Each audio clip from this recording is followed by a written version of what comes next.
حسم اللاعب الشاب إبراهيم الرباج نجم أكاديمية تشيلسي الإنجليزي مستقبله الدولي المغربي بشكل رسمي، مفضلا تمكين المنتخب الوطني المغربي على حساب منتخب إنجلترا التي كانت تسعى لضمه إلى صفوفها بشتى الطرق.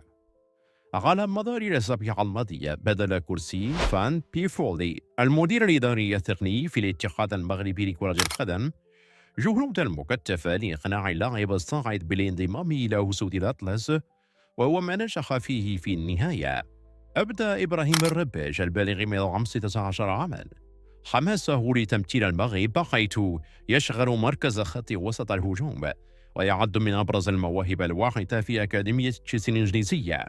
من المنتظر أن يكون الظهور الأول لإبراهيم الرباج مع المنتخب المغربي خلال كأس أفريقيا تحت 17 سنة، والتي ستقام في المغرب الشهر المقبل، وسيكون انضمامه إضافة قوية للمنتخب الأشبال في ظل الآمال الكبيرة المعقودة أو على الجيل الجديد من المواهب الشابة.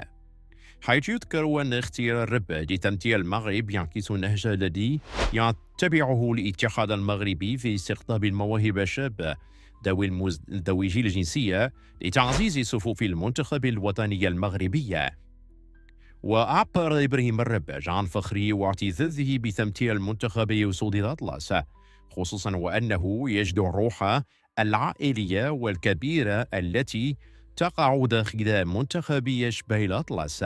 هذا ما يعزز فرصه بالبقاء مع المنتخب المغربي عوض الرحيل إلى منتخب إنجلترا.